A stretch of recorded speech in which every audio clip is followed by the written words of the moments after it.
सभी का उत्तराखंड न्यूज में मैं हूं माधवी पांडे आपके साथ। बढ़ते हैं खबरों की तरफ। मुख्यमंत्री पुष्कर सिंह धामी के 4 साल का कार्यकाल आज पूरा हो चुका है। इस मौके पर मुख्यमंत्री ने प्रदेशवासियों का आभार भी व्यक्त किया है। सीएम ने कहा है कि जनता के आशीर्वाद और प्रधानमंत्री के मार्गदर्शन में हमें कई सारी उपलब्धियां मिली हैं और कई ऐतिहासिक निर्णय भी लिए गए हैं। विकास के क्षेत्र में लखवाड़ बांध प्रयोजन से लेकर जमरानी बांध परियोजना तक लंबे समय तक रुकी हुई थी, जो अब संचालित हो चुकी है। और देहरादून का एयरपोर्ट एक समय में कैसी अवस्था में था और आज अच्छे से अच्छे एयरपोर्ट्स में उसकी गिनती की जाती है। देहरादून का हवाई अड्डा अंतर्राष्ट्रीय स्तर पर बनने के लिए प्रयास कर रहा है और ऐसे ही चारधाम रूट पर ऑल वेदर का निर्माण, धर्मांतरण कानून लागू होना, यूसीसी लागू होना और दंगा विरोधी कानून हो, हमने ऐसे सख्त कानून बनाए हैं। सीएम ने कहा कि प्रधानमंत्री के मार्गदर्शन में अभी बहुत सारे काम करने हैं और उत्तराखंड देश का सशक्त और श्रेष्ठ राज्य बने, यह हमारा विकल्प रहित संकल्प है।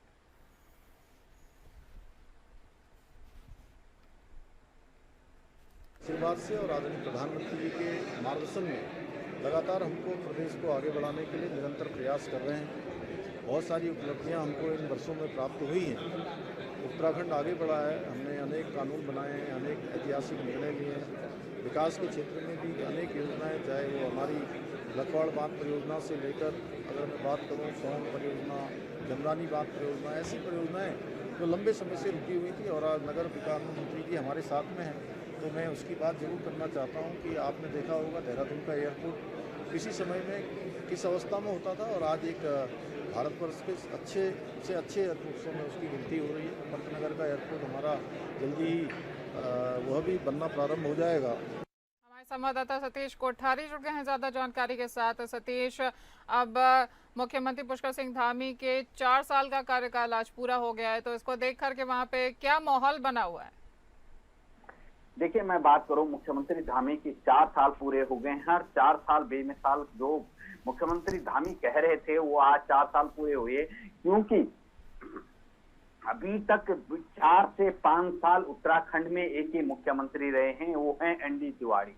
और एनडी तिवारी के अलावा आज तक कोई मुख्यमंत्री 4 साल पूरा नहीं कर पाया, एक पंचवर्षीय पूरी नहीं कर पाया। जो भी रहा वो 2.5-3 साल से ऊपर कोई भी नहीं रहा। उसके बाद त्रिवेंद्र रावत रहे थे जो सबसे ज्यादा रहे थे।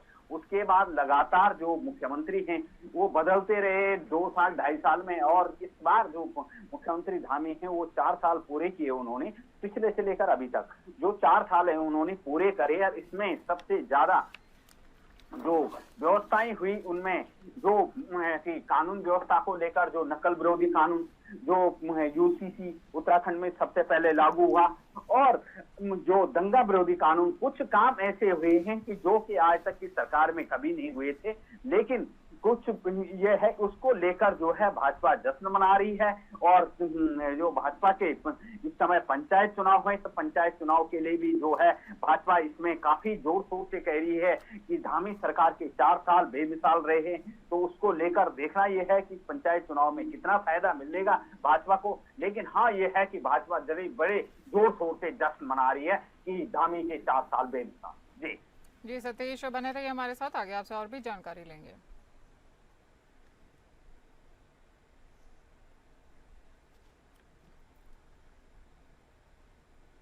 सिविल एविएशन पर आधारित नॉर्दर्न रीजन की बैठक का आयोजन हुआ है। आपको बता दें कि देहरादून पहुंचे केंद्रीय नागरिक उड्डयन मंत्री राम मोहन नायडू ने बैठक में भागीदारी भी की है। उत्तराखंड चारधाम यात्रा में हुए हेलीकॉप्टर हादसे पर उन्होंने कहा कि इस राज्य में हेली सेवा को ऑपरेट करना एक बहुत बड़ी चुनौती है।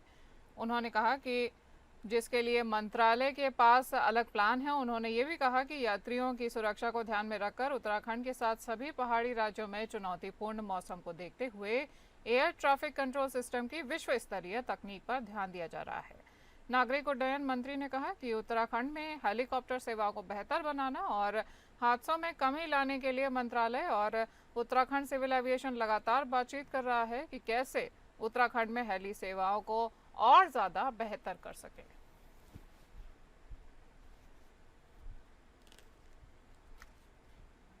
आपको बता दें कि भी अगर कुछ करने की अगर संभावना है देश में तो उसके लिए भी ज़रूर हम करेंगे। सारे एयरलाइंस के साथ हमने बातचीत की, एयरपोर्ट्स के साथ बातचीत की और हमारे तरफ से डीजीसीए हो या बीकैस जो सिक्योरिटी देखता है उन सबको भी हमने और डीपली ये सब सब्जेक्ट्स को स्टडी करने के लिए बोला और जहाँ पे भी अगर हो सकता है कि और विश्व स्तर पर और भी अगर स्टैंडर्ड्स और भी अच्छे करने के लिए अगर कुछ निकले तो ज़रूर उसके ऊपर कोई भी कदम हम पीछे नहीं छोड़ेंगे। हम चाहते हैं कि एविएशन इंडिया में सबसे बेस्ट रहे, विश्व में ही सबसे बेस्ट रहे और उसी के कारण हमने बहुत अच्छा प्रोग्रेस भी किया है। और इस इंसिडेंट की बात करें तो उसका इन्वेस्टिगेशन अब चल रहा है। इन्वेस्टिगेशन के बाद पता चलेगा हमें कि इसमें क्या हुआ था। उसके संबंध में जो निर्णय लेने पड़ेंगे उसका भी हम पूरी तरह से लेंगे। स्पेसिफिक क्वेश्चन जो केदारनाथ में हमारे संवाददाता सतीश कोठारी लगातार बने हुए हैं ज्यादा जानकारी के साथ। सतीश, अब सिविल एविएशन पर ये बैठक हुई है, तो बैठक में किन खास बिंदुओं पर चर्चा की गई है? देखिए, सबसे बड़ा जो मुद्दा है उत्तराखंड में वो था जिस तरीके से उत्तराखंड में इस चार धाम यात्रा चलती है। यात्रा में जिस तरीके से लगातार जो व्यवस्था वो होती है, दिक्कतें होती हैं, जो उत्तराखंड में ये जो चार धाम यात्रा में जो चौपर चलते हैं उनके लिए सबसे बड़ी दिक्कत ये है। और इस समय सबसे बड़ी बात ये रही है कि इस समय जो है काफी हादसे हुए हैं, तो उसको लेकर जो है उस पे काफी देर तक चर्चा हुई। खास करके जो केदारनाथ, बद्रीनाथ, यमुनोत्री, गंगोत्री, सुखी चार धाम में किस तरीके से व्यवस्था कर दी जाए जो कि आगे जो है इस तरीके से हादसे ना हो।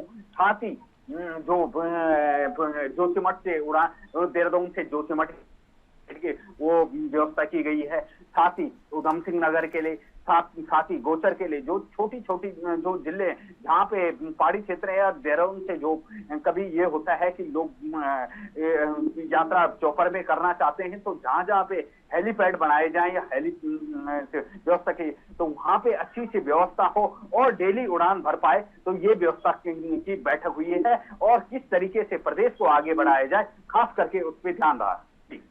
जी सतीश, बने रहिए हमारे साथ, आगे आपसे जानकारी और भी लेंगे।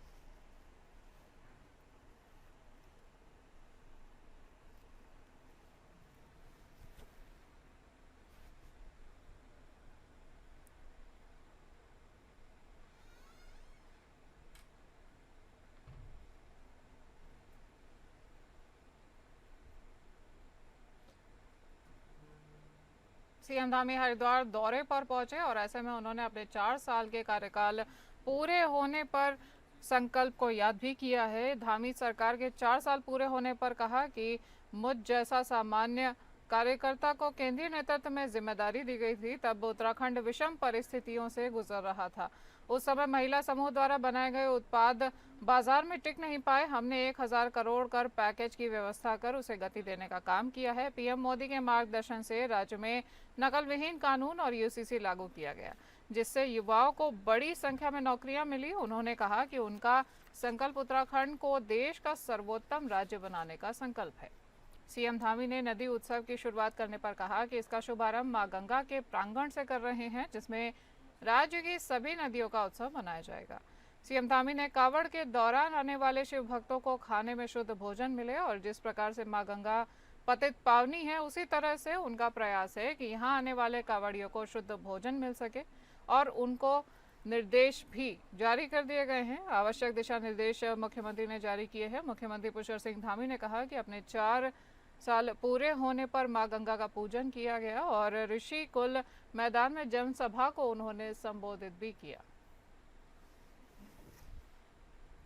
इन तस्वीरों में आपसे एक जैसे सामान्य कार्यकर्ता को हमारी पार्टी के राष्ट्रीय नेतृत्व ने, प्रधानमंत्री, गृहमंत्री, हमारे राष्ट्रीय अध्यक्ष जी ने इस जिम्मेदारी के लिए मेरे को दायित्व दिया और उस समय बहुत कठिन समय था, चुनौतीपूर्ण समय था। हम आपदा के पूरे प्रभाव में थे। आपदा और कोविड की आपदा थी। उद्योग धंधे भी पूरी तरह से हमारे कहीं न कहीं अपनी उस रफ्तार को नहीं पकड़ पा रहे थे और आम जनजीवन भी पूरी तरह से पटरी पर नहीं था। अनेक प्रकार के हमारे रोजगार, स्वरोजगार, महिलाएं, हमारे युवा, होटल वाले, ढाबे वाले, चार धाम यात्रा से जुड़े हुए लोग, युवक मंगल दल, महिला मंगल दल, इन सभी की स्थिति खराब हो रही थी। और सबसे बड़ी महिला स्वयं सहायता समूह, उस समय उनके द्वारा जो बनाए गए तमाम प्रकार के उत्पाद थे, उनको बाजार में चूंकि वो बिक नहीं पाए और जो कच्चा सामान था वो खराब हो गया, उसके लिए हमने पैकेज दिया और 1000 करोड़ रुपए से भी अधिक की पैकेज की। खटीमा के नगरा तराई क्षेत्र में सीएम धामी ने अपने खेत में धान की रोपाई की। आपको बता दें कि इस दौरान सीएम धामी ने किसानों के परिश्रम, त्याग और समर्पण को नमन किया है। उन्होंने कहा कि खेतों में उतरकर पुराने दिनों की यादें ताज़ा हो चुकी हैं और मुख्यमंत्री ने कहा कि अन्नदाता न केवल हमारी अर्थव्यवस्था की रीढ़ हैं, बल्कि वे हमारी संस्कृति और परंपराओं के संवाहक भी हैं। इस मौके पर मुख्यमंत्री ने उत्तराखंड की समृद्ध सांस्कृतिक विरासत हुड़किया बॉल के माध्यम से भूमि के देवता भूमिया, जल के देवता इंद्र और छाया के देवता मेघ की वंदना भी की। मुख्यमंत्री के सांस्कृतिक जुड़ाव और कृषकों के साथ आत्मीय सहभाग ने क्षेत्रीय जनता को गहरे स्तर से प्रेरित किया है। मुख्यमंत्री धामी की यह पहल उत्तराखंड की ग्रामीण संस्कृति, कृषकों की अहमियत और पारंपरिक लोक कलाओं के संरक्षण की दिशा में एक प्रेरणादायक कदम है।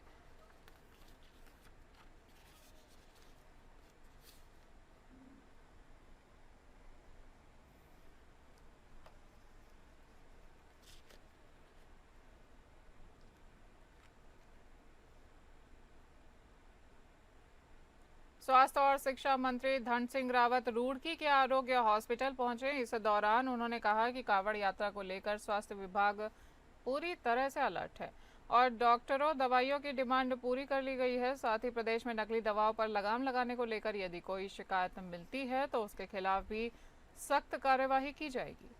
साथ ही उन्होंने ये भी कहा कि आरोग्य हॉस्पिटल देहात क्षेत्र का सबसे बड़ा अस्पताल है, जिसमें लोगों को हर तरह की स्वास्थ्य सुविधाएं सस्ते दामों में दी जा रही हैं। साथ ही अस्पताल की जो भी समस्याएं होंगी उसे सरकार दूर करने का काम भी करेगी।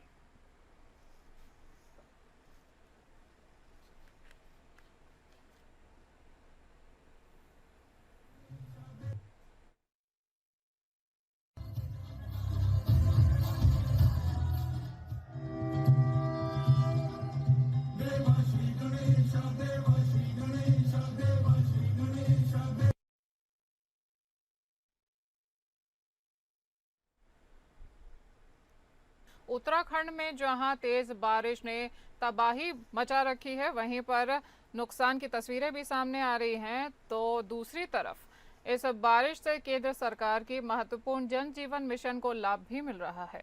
मानसून की दस्तक के बाद पूरे प्रदेश में हो रही अच्छी बारिश के कारण जल जीवन मिशन के सबसे बड़े रिसोर्स ग्राउंड वाटर लेवल में बढ़ोतरी दर्ज की जा रही है।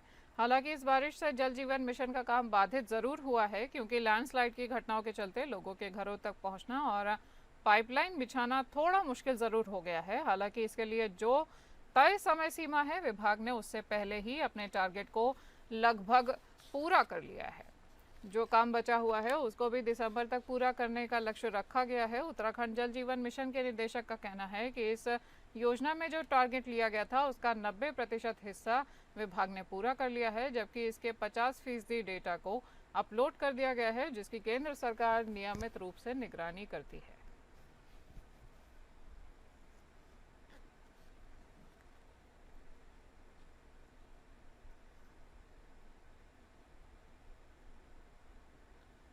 प्रदेश में त्रिस्तरीय पंचायती चुनाव को लेकर अब राजनीतिक सरगर्मियां तेज होती दिख रही हैं। जिला पंचायत सदस्य पद के लिए नामांकन प्रक्रिया अभी जारी है और प्रत्याशी लगातार नामांकन पत्र दाखिल करने के लिए जिला मुख्यालय पौड़ी भी पहुंच रहे हैं। इसी क्रम में लैंसडाउन से विधायक महंत दिलीप रावत की धर्मपत्नी ने अपने समर्थकों के साथ नामांकन पत्र दाखिल किया है। उनके नामांकन के साथ ही जिले की पंचायत राजनीति में हलचल भी तेज होती हुई दिखाई दे रही है। राजनीतिक गलियारों में इसे आगामी जिला पंचायत अध्यक्ष पद के संभावित दावेदार के रूप में देखा जा रहा है। नीतू रावत ने देश के प्रधानमंत्री नरेंद्र मोदी का आभार जताते हुए कहा कि केंद्र सरकार द्वारा महिलाओं को आरक्षण दिए जाने से राजनीति में उनकी भागीदारी लगातार बढ़ रही है। यह पहल महिलाओं को नेतृत्व की मुख्य धारा में लाने की दिशा में एक सार्थक प्रयास है।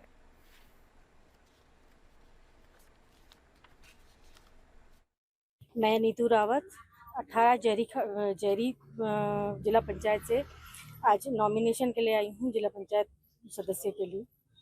देखिए, क्षेत्र के लिए विज़न मेरा ये रहेगा कि जो सुविधाएं जो हमारी महिलाओं को प्राथमिकता महिलाएं रहेंगी, जो महिलाओं को जो नहीं मिल पाया है उसको मैं प्राथमिकता दूंगी कि महिलाएं आगे बढ़कर जो है उसमें भाग ले सके, जो उनके अधिकार हैं। मैं धन्यवाद देती हूँ माननीय मोदी जी को, जिन्होंने जो है हम महिलाओं को आगे बढ़ने के लिए जो आरक्षण दिया है, और इसमें मैं मानती हूँ कि मोदी जी का बहुत बड़ा योगदान है। हम जैसी महिलाएं जो कुछ करना चाहती है क्षेत्र के लिए, आगे बढ़कर बाहर आएंगी, और हम जो गांव की महिला हैं वो भी जो है इस पे बढ़ चढ़कर भाग लेगी। हमारा एक बार पुनः मैं उनको हृदय की गहराइयों से धन्यवाद देती हूँ। उत्तराखंड के भगवानपुर गांव में सरकारी कामों में करोड़ों रुपए का घोटाला होने का अंदेशा होने पर आरटीआई लगाकर कई बिंदुओं पर सूचना मांगी गई थी। इसके बाद सेक्रेटरी राजेंद्र और एडीओ मनोज धीमान बुग्गावाला पहुंचे और शिकायतकर्ताओं ब्रह्मपाल और संजय कुमार को मौके पर बुलाकर बिंदुओं पर जांच की। शिकायतकर्ताओं ने बताया कि हमारे गांव में सड़क निर्माण, नाली निर्माण, खेतों में पाइपलाइन, जमीन समतल करने, गौशाला जोहड़ की सफाई के नाम मनरेगा के तहत करोड़ों रुपए का घोटाला हुआ है, जिसमें पूर्व प्रधान व सेक्रेटरी और ब्लॉक के अधिकारी सहित गांव के कुछ लोग भी शामिल हैं। इसको लेकर हमने कई बिंदुओं पर सूचना मांगी थी। शिकायतकर्ताओं का आरोप है कि जांच करने अधिकारी पहुंचे मगर सेक्रेटरी ने मनोज धीमान को सही तरह से जांच नहीं करने दी, जिससे कई खेतों में पाइपलाइन डालना बताया गया है, पर मौके पर ही एक खेत में पाइपलाइन मिली है और जमीन समतल करने के नाम पर किसी को 8,000 और किसी को 10,000 रुपए खाते में ना देकर नगद रुपए दिलाए गए हैं, जबकि ऊपर से जमीन समतल करने के लिए पैसा कई गुना आया है और यह पैसा किन लोगों के खाते में आया है, ये अब जांच का विषय बन चुका है। नरेगा का तो लगभग पूरे गांव में निकाल रखे, उनको वो 300 रुपये देते हैं, बाकी अपने आप ले लेते हैं। मनरेगा का ये नहीं कह सकता जी कितने हैं, लेकिन गांव में किसी के 5,000, 3,000 इस तरह, उसमें से 300 रुपये उन्हें दे देते हैं, बाकी अपने आप खा लेते हैं दलाल लोग। ये जो हमने आरटीआई मांगी थी, इसमें 2.5 करोड़ से ज़्यादा का घोटाला है, अगर सही तरीके से इसकी जांच की जाए। तो जिस तरह आज जांच हुई ना, इस ऐसा तो लग नहीं रहा कि ये लास्ट मंजिल तक जाएगा, तो कोई कार्य नहीं हुआ आज का, जांच से संतुष्ट नहीं है हम। इसमें ब्लॉक के कर्मचारी और कुछ दलाल, ये सब मिले हुए, जांच नहीं हो पा रही। सेक्रेटरी सबसे बड़ा चोर है। मान लो सेक्रेटरी, एडीओ साहब जांच कर रहे हैं, सेक्रेटरी उसे ज़बरदस्ती खींच रहा कि चलो जी चलो चलो जी, हो गया, तो इसका मतलब सेक्रेटरी गुनाहगार है, चोर है। मॉनसून सीजन शुरू होने के बाद अब नगर निगम देहरादून में जल भराव की समस्याओं का निरीक्षण करने के लिए नगर निगम मेयर सौरभ थपलियाल स्वयं पहुंचे और उन्होंने स्थलीय निरीक्षण भी किया, जहां उन्होंने महाराजा अग्रसेन चौक यानी कि प्रिंस चौक में जाम नालियों को तत्काल खोलने के निर्देश जारी किए हैं। साथ ही निर्देशित भी किया है कि शहर में ड्रेनेज सिस्टम को भी दुरुस्त किया जाए, जिसमें जनता को अनावश्यक परेशानियों का सामना ना करना पड़े। साथ ही उन्होंने कहा कि रेलवे कॉलोनी के पास नाले के निस्तारण के लिए प्लान बनाने के भी निर्देश जारी किए हैं और यदि निगम अपनी क्षमता के आधार पर ही इसका हल कर सकता है तो करेगा, अन्यथा शासन भी सहयोग करेगा।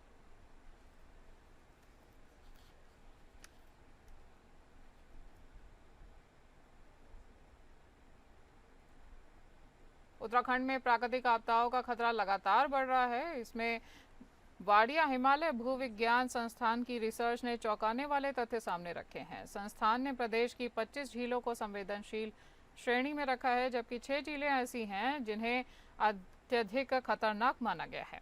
झीलों का निरंतर विस्तार हो रहा है, जो एक बड़े खतरे की घंटी मानी जा रही है।